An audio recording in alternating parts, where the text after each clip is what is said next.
Amém, graça e paz, boa noite. Abra sua Bíblia no Evangelho de Mateus, capítulo 14.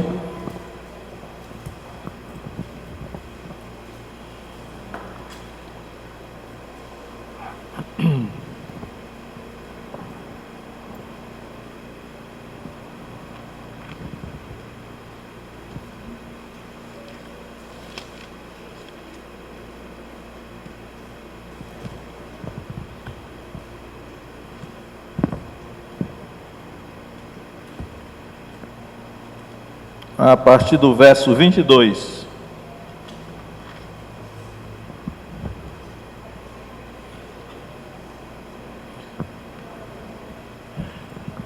Que diz o seguinte: E logo ordenou Jesus que os seus discípulos entrassem no barco e fossem adiante para o outro lado, enquanto despedia a multidão. E despedida a multidão, subiu ao monte para orar, à parte. E chegada já a tarde, estava ali só. E o barco estava já no meio do mar, açoitado pelas ondas, porque o vento era contrário. Mas à quarta vigília da noite, dirigiu-se Jesus para eles, andando por cima do mar.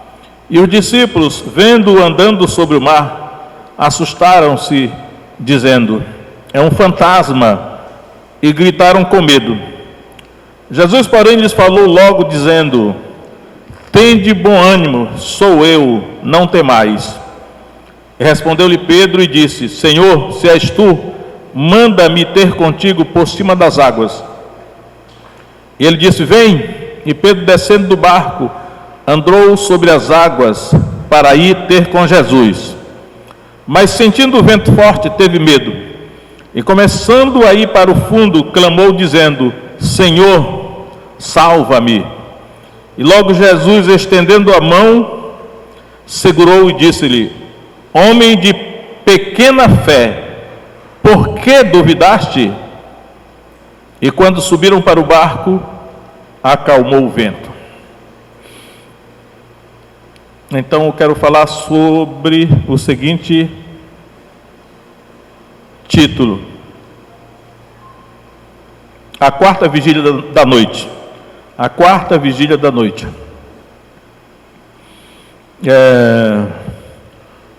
A Bíblia, ela tem uma linguagem, ela tem um ensinamento. A Bíblia tem uma cosmovisão. Eu creio que a visão da Bíblia é a correta, é a visão de Deus, né? Às vezes nós dizemos assim, a cultura judaica, todavia não é a cultura judaica, é a cultura de Deus, que foi revelada para a nação de Israel. Depois no Novo Testamento prosseguiu. Então, nós contamos o tempo, baseado no que nos ensinaram a partir da escola, de uma maneira, só que na Bíblia é de outra, né? E aí eu quero dizer aos irmãos o seguinte, que, por exemplo, na Bíblia, o dia, nós temos um dia de 12 horas. E aí, por exemplo, às 6 horas da manhã, que nós hoje conhecemos, que é o nascer do sol, ao levantar do sol, é chamada a primeira hora do dia, né? Aí às 7 horas é a segunda hora, às 8 é a terceira hora, não, a terceira hora do dia é 9 horas, né? Porque 6, às 7, 1, 7, 8, aí 8 às 9, então a terceira hora é a hora nona, aí vai falando, né? A hora sexta é meio-dia, a hora nona é 3 horas da tarde, e a hora duodécima, porque a hora 1/10 é a hora 11, é 5 horas da tarde, e a hora duodécima é das 5 às 18 horas, como nós chamamos hoje. É claro que a maneira de Deus está mais correta, na verdade a maneira de Deus está correta, é lógica, é racional, a gente entende que é desse jeito mesmo que as coisas acontecem. Mas não sei por que meteram na nossa cabeça um sistema de contagem totalmente contrário ao da Bíblia. Mas como nós aprendemos desde pequeno, a gente vai engolindo assim, como se tivesse alguma lógica nisso, e não tem, né? Então o dia é constituído por 12 horas, aqui é o dia. Só que a noite que Deus fez, A contagem da noite não é por hora, é por vigília. Então, a noite tem 4 vigílias. A primeira vigília é das 18 horas nossa de hoje, né? Até as 21. Que é das 18, das 6 da tarde às 9 da noite. É a primeira vigília. A segunda vigília é das 9 da noite até meia-noite. A terceira vigília é de meia-noite até 3 da madrugada. E a quarta vigília, ela é de 3 da madrugada até o dia amanhecer. Essa é a maneira certa, essa é a maneira correta, essa é a maneira como Deus revelou, essa é a lógica da criação. Agora, por que meteram na nossa cabeça um sistema totalmente irracional e contraditório? É porque nós somos assim, né? A gente vai aprendendo o que nos ensinam e nem questionamos se aquilo é lógico, se aquilo é racional, se aquilo é coerente, a gente vai engolindo. A ponto de nos ensinar que o dia é a meia-noite que o dia muda para outro dia. Quer dizer, isso não tem a menor lógica nisso. Mas isso não vai mudar, a não ser depois que Jesus volta, talvez vai mudar, né? Porque a gente já engoliu isso mesmo, todo o sistema do mundo está nisso. Então, por que eu quero falar da quarta vigília da noite, que aqui a quarta vigília da noite está aqui, mencionado. Mas antes de eu ir para a quarta vigília da noite, eu quero mostrar outro texto que fala de vigília da noite. Por exemplo, em Lucas capítulo 12, olha só, Lucas capítulo 12, verso 36, Jesus mesmo fala isso. Ele vai falar das vigílias aqui. Então diz assim, Lucas 12, 36. E sede vós semelhantes aos homens que esperam o seu Senhor, quando houver de voltar das bodas ou da festa de casamento, para que quando vier e bater, logo possam abrir-lhe. Verso 38. E se vier na segunda vigília, ou se vier na terceira vigília, e os achar assim, bem-aventurados são os tais servos. Então observe aqui que ele está falando sobre vigilância sobre a vinda de Jesus, né? A vinda de Jesus, que chama a segunda vinda, o retorno, a volta, a parousia. Na Bíblia é parousia, a palavra correta é parousia, a vinda. Então Jesus está aconselhando os seus discípulos para que eles estejam vigilantes, para quando o Senhor voltar, eles estejam esperando. Aí ele menciona aqui 2 vigílias, diz assim, quer ele venha na segunda vigília, quer ele venha na terceira vigília da noite, eles estarão esperando. Bem-aventurados serão tais servos. Então, por que ele menciona aqui só essas 2 vigílias? Ele menciona na segunda ou na terceira? Porque creio eu que na segunda vigília, que é de 9 horas até meia-noite, é até fácil estar acordado. Para nós hoje aqui é fácil estar acordado, da maioria aqui, né? De 9 até meia-noite, é fácil estar acordado, né? A gente está esperando. Se o senhor chegar nessa hora, a gente está esperando, está preparado, está vigiando. Mas se ele chegar na terceira vigília, a terceira vigília é de meia-noite até 3 da manhã.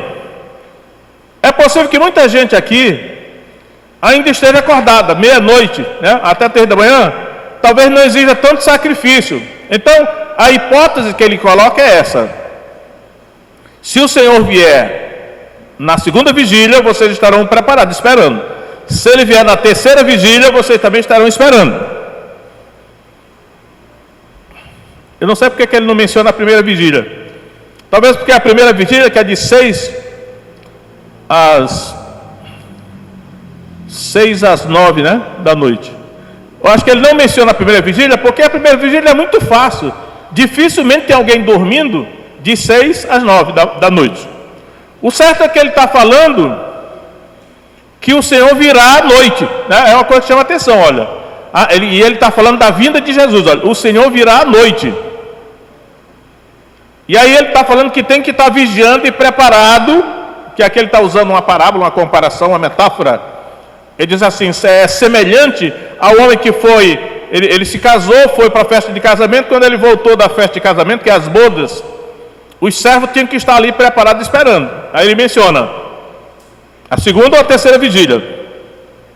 Mas, voltando para Mateus capítulo 25, ele vai falar de uma outra data. Veja só, Mateus 25, 6, ele diz assim: mas à meia-noite ouviu-se um clamor.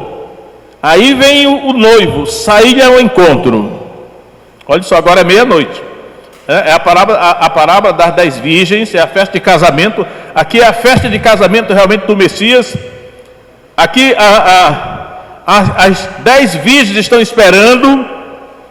E aí aqui ele define mesmo. Então ele vai vir meia-noite, alguém vai gritar: eis o noivo, sair ao encontro. Então ele já deu a dica. Então o noivo vai voltar à meia-noite. Só que eu acho que não é totalmente meia-noite, porque eu acho que é passando de meia-noite, porque o grito que ecoou foi meia-noite. E aí eu acredito que ainda levou alguns minutos mais para ele chegar. Então quer dizer que ele chegou depois de meia-noite. Eu acho que ele chegou aqui no início da terceira vigília, logo após a meia-noite. E esses dois contextos que eu estou mostrando para vocês aqui, que é o contexto de Lucas e o contexto de Mateus 25, está se referindo à parousia, está se referindo à vinda de Jesus, que nós devemos estar preparados para recebê-lo.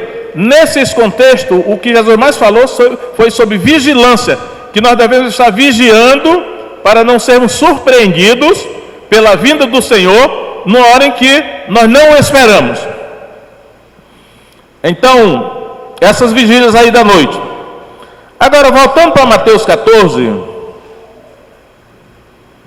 Em Mateus 14, nós já vemos aqui, né, que Jesus estava com os discípulos às margens do Mar da Galileia. O Mar da Galileia é considerado o maior lago de água doce do mundo. E aí, depois de passar ali, ministrar o povo, Jesus ordenou, está aí, aqui está ordenou, né? Verso 22, 14, 22.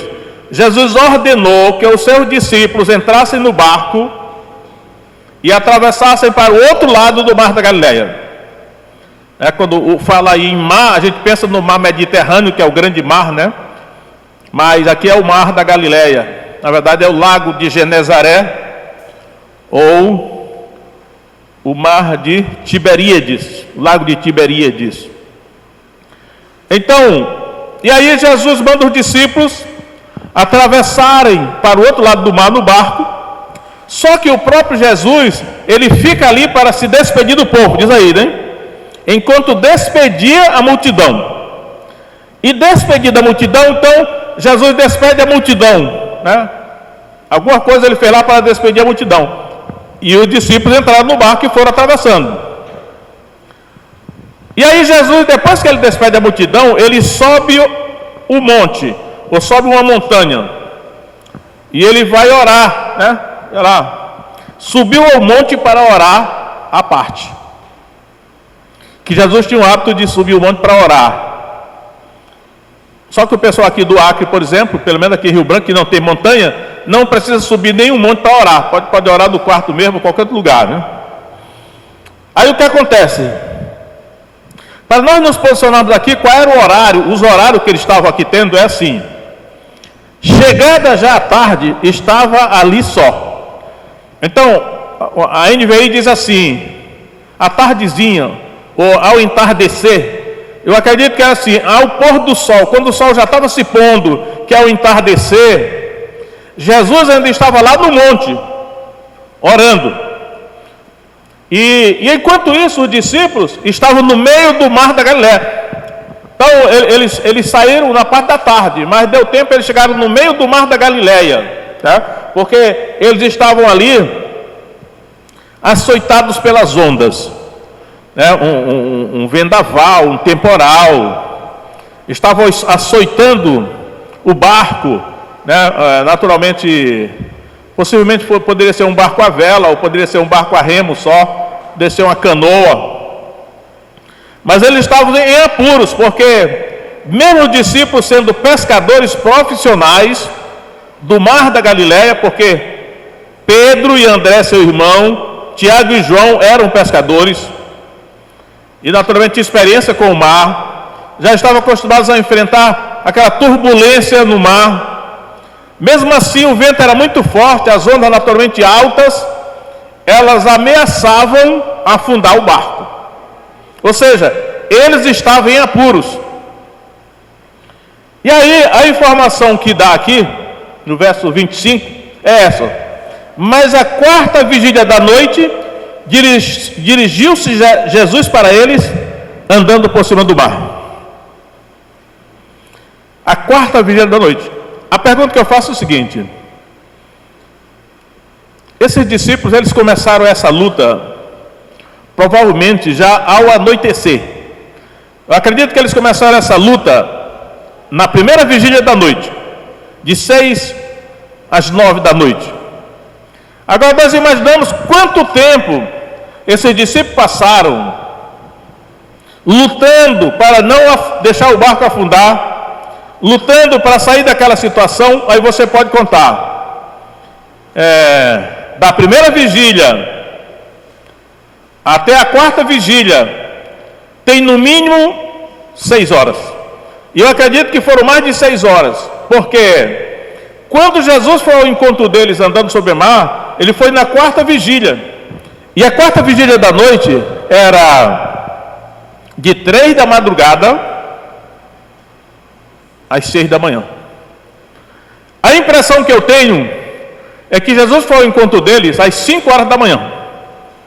E eu acredito que 5 horas da manhã ainda está escuro, ainda há nevoeiro natural das águas.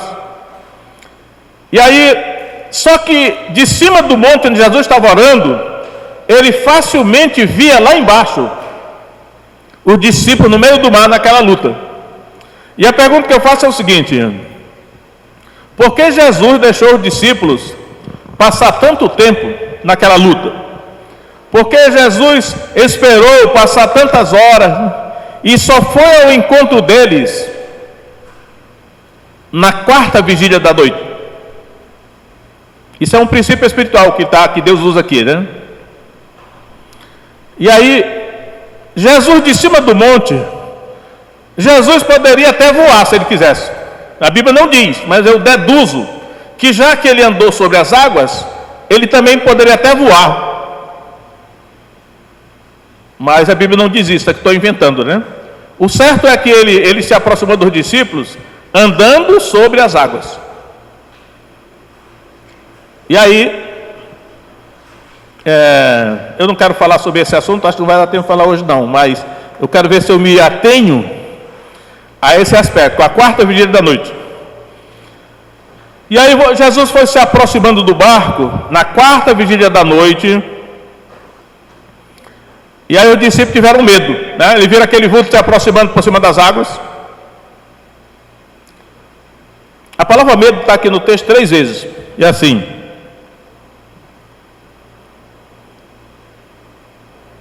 assustaram-se, dizendo, verso 26, é um fantasma. Assustaram-se, né? E gritaram com medo. Eu só consigo imaginar aqueles 12 homens barbados. Assustaram-se, gritaram com medo. Você já viu um homem gritar com medo? Geralmente espera-se isso de mulher, né? Geralmente as mulheres é que facilmente elas gritam com medo, né? Mas homem tem aquele orgulho, né, de não gritar com medo. Porque senão alguém vai dizer: olha essa mulherzinha aí gritando com medo. Pelo menos antigamente os homens eram assim, não sei hoje, né?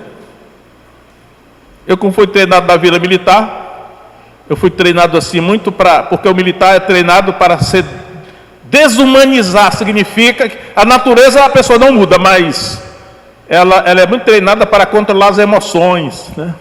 Não manifestar os sentimentos. Isso é desumanizar, para treinar para a guerra. Mas esses homens aqui, homens rudes, pescadores do mar da Galileia, gritar de medo, a gente não para pensar, deve ter sido uma cena cômica. Eu só posso imaginar Pedro e João se abraçando, né? Não vou nem imitar porque fica mal, né? homens barbados gritaram de medo, porque eles viram um vulto se aproximando do barco, andando sobre as águas, e eles pensaram que era um fantasma. Então significa que eles acreditavam em fantasma. Você acredita em fantasma? É porque a palavra fantasma não é muito comum aqui. Aqui na região do Acre, por exemplo, a palavra comum é alma. Antigamente, desde criança, né, o pessoal tinha medo de alma. Eles tinham medo de alma, porque ensinaram para eles que é alma.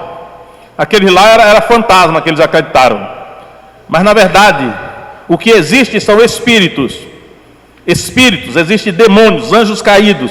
Não tem corpo, são invisíveis, mas podem se manifestar. Isso existe mesmo. Não podemos ridicularizar a crença das pessoas assim, porque elas se baseiam, elas não sabem a explicação certa, mas a Bíblia revela. Mas eles acreditavam em fantasma. Então, lá vem aquele vulto andando sobre as águas. E eles gritaram de medo. Eu só posso imaginar, será que teve algum deles que não gritou de medo? Porque se teve um deles que não gritou de medo, depois dali ele passou a tirar sarro, né, por assim dizer, zombar, mangar, escarnecer dos outros. Me lembro que você gritou de medo lá no barco, né, naquele dia lá. Pelo menos tem gente que tem esse perfil de personalidade, né? Então, meus irmãos, só que, observe, tem um princípio espiritual embutido aqui. Eu estou segurando esse ponto aqui para não passar para o outro, porque não vai dar tempo. Aí o que acontece? Essa situação que os discípulos estavam vivendo, no meio do mar da Galileia, esse vexame,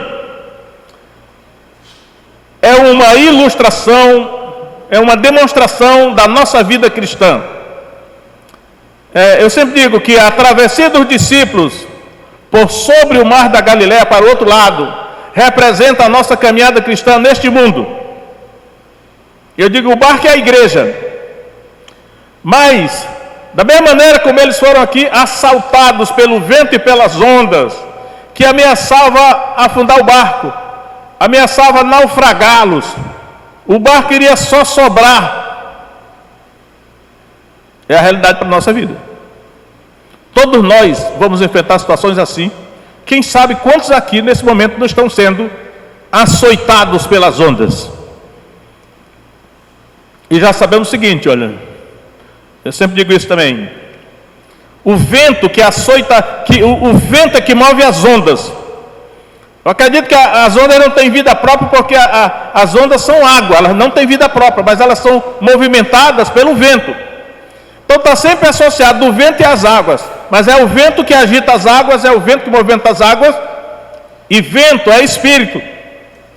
Sempre digo, tanto no grego quanto no hebraico, a palavra vento e espírito é a mesma palavra. Pneuma no grego, né?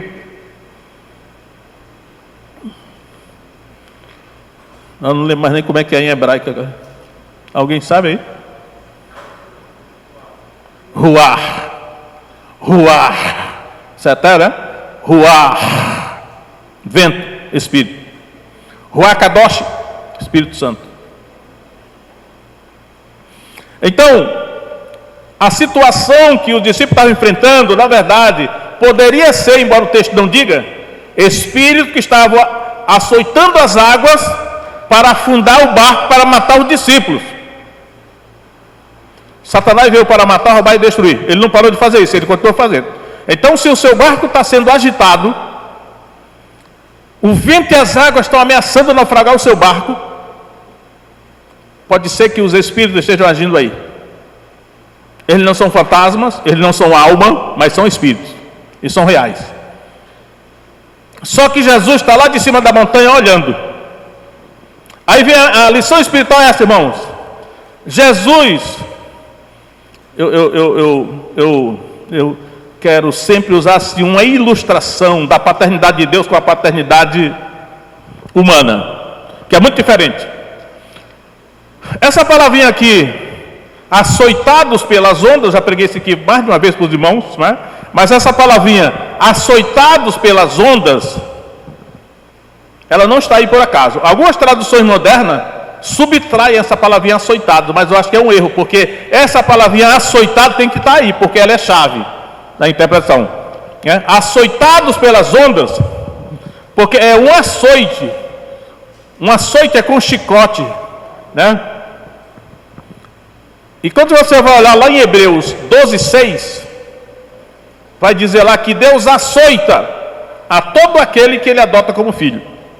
Então, esse açoitado pelas ondas é o açoite de Deus, porque apesar dos demônios estarem agindo, apesar das ondas estarem revoltas, mas Deus não perdeu o controle. Ele está usando a situação, aí Hebreus 12 vai dizer, para sermos participantes da sua santidade, para nos corrigir. E a palavra correção lá em Hebreus aparece repetidamente. Corrigir, para sermos participantes da sua santidade. Então, Deus não perdeu o controle, porque Jesus também não perdeu o controle. Ele estava lá, de cima do monte, olhando, e deixou rolar. A ilustração que eu quero dizer é assim. Quando nós temos crianças aqui, tem algumas crianças, às vezes quando a criança, tipo assim, cai, aí a tendência nossa, pelo menos de alguns, é correr logo para juntar a criança. Eu, com a experiência que eu tenho hoje, eu não corro mais para juntar a criança. Espera aí, vamos esperar, vamos dar a oportunidade para ela se levantar sozinha, né? Para ela aprender, é correção, né? Aprender, criar anticorpos, né? Então, deixa ela enfrentar um pouco a situação, para ver se ela cria anticorpos, para ela se fortalecer, ela adquirir defesas do organismo dela, porque se mimar, qualquer coisinha, já você vai lá resolver por ela nunca vai crescer, ela vai se criar fraca, e quando a situação chegar, ela não vai saber enfrentar. Porque Deus está vendo a situação, Deus está vendo que você não aguenta mais, Deus está vendo o sofrimento, Deus está vendo você no desespero, só que Deus fica só olhando e diz, aguenta. Parece até que Deus é desumano, parece até que Deus é cruel. Deus é responsável porque Ele sabe que nós precisamos disso. E aí nós temos que entender que é por isso que Jesus só foi ao encontro dos discípulos na quarta vigília da noite. Ele deixou eles lutarem muito tempo, Ele deixou eles esgotarem as suas forças, talvez até perder as esperanças, mas só na quarta vigília da noite, que é a última vigília, eu acho que foi 5 horas da manhã, o dia já ia amanhecer, foi só nessa hora que Ele foi ao encontro deles. Só que assim, irmãos, quando Ele foi ao encontro, Ele foi de maneira espetacular, né? Ele foi andando sobre as águas. Já é um milagre tão sobrenatural que isso aí deveria animar os discípulos, né? Fortalecer a sua fé. Mas rapaz, quem é um homem que consegue andar sobre as águas? Infelizmente, Pedro roubou a cena. E hoje eu acho que ninguém nem se lembra que quem andou sobre as águas foi Jesus. Pouca gente lembra, mas lembra que Pedro andou sobre as águas. Que não era para Pedro ter feito isso. Embora eu não vou pregar sobre isso hoje, não vai dar tempo. Mas Jesus foi de maneira espetacular sobre as águas. Aí diz aí, verso 27. Jesus, porém, lhes falou logo. Me chamou a atenção, mas essa palavrinha aqui, logo. Apesar de que ele demorou aí, mas quando ele foi, que ele viu o medo deles, gritaram de medo. Aí diz assim, Jesus falou logo. Agora ele agiu rápido. Tende bom ânimo, sou eu, não temais. Imagina a palavra de autoridade de Jesus ecoando no meio daquela névoa, no amanhecer do dia ainda escuro, por sobre as águas.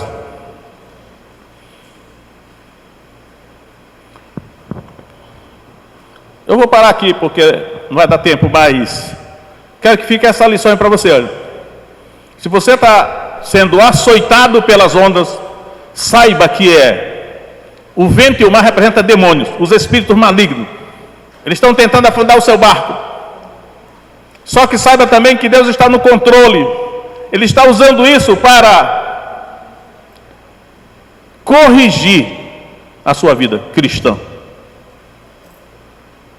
Ele quer livrar do fogo do inferno. Deus não importa muito se nós sofremos nesta vida, contanto que livre de ir para o inferno. E aí, fique certo de uma coisa, que quando chegar já na última hora, no limite final da sua força, Jesus vai ao seu encontro. Por isso que naqueles outros textos que eu li, Jesus vai na terceira vigília, na segunda, na terceira, meia-noite, e aqui é na quarta. Porque naqueles textos lá representa a parousia, a vinda de Jesus. Mas esse texto aqui não. Esse texto mostra o socorro imediato, aqui nesta vida, que Jesus vem ao nosso encontro para nos socorrer. Ele foi. O tema dessa mensagem é: na quarta vigília da noite, o socorro vem. E aí, se a gente for continuar lendo, ele vai, quando ele entrar no barco, vai dizer assim: acalmou o vento.